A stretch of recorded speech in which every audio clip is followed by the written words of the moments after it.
Ika-6 na kabanata.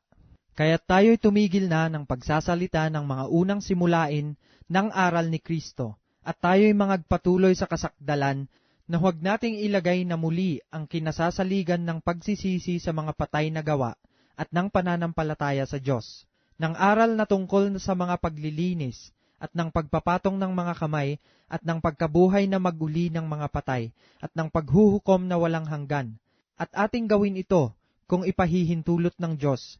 sapagkat tungkol sa mga minsang naliwanagan at nakalasap ng kaloob ng kalangitan, at mga nakabahagi ng Espiritu Santo, at nakalasap ng mabuting salita ng Diyos at ng mga kapangyarihan ng panahong darating, at saka nahiwalay sa Diyos ay di maaaring baguhin silang muli sa pagsisisi. Yamang kanilang ipinapapakong muli sa ganang kanilang sarili ang anak ng Diyos,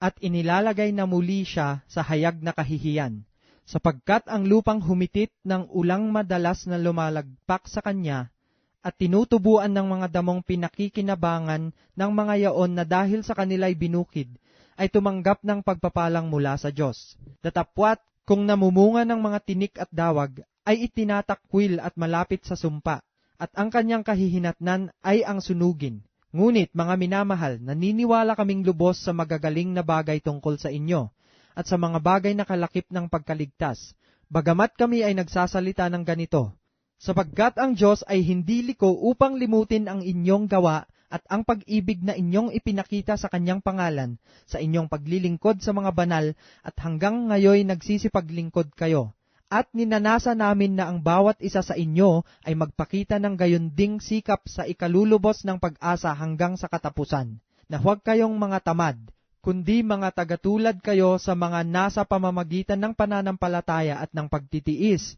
ay nagsisipagmana ng mga pangako. Sapagkat nang mangako ang Diyos kay Abraham, palibhasa'y hindi niya naipanumpa ang anumang lalong mataas, ay ipinanumpa ang kanyang sarili, na sinasabi, tunay sa pagpapala ay pagpapalain kita, at sa pagpaparami ay pararamihin kita. At sa ganito, nang makapaghintay na may pagtitiis, ay nagtamo siya ng pangako, sapagkat ipinanunumpa ng mga tao ang lalong mataas, at sa bawat pagtatalo nila'y ang sumpa sa pagpapatotoo ang siyang katapusan. Sa ganito, sa pagkaibig ng Diyos na maipakitang lalong sagana sa mga tagapagmana ng pangako ang kawalan ng pagbabago ng kanyang pasya, ay ipinamagitan ang sumpa, upang sa dalawang bagay na di mababago, na diya'y di maaaring ang Diyos ay magbulaan, ay mangagkaroon tayo ng isang matibay na kasiglahan, tayong nangagsitakas na sumakanlong upang mangapit sa pag-asang nalalagay sa ating unahan,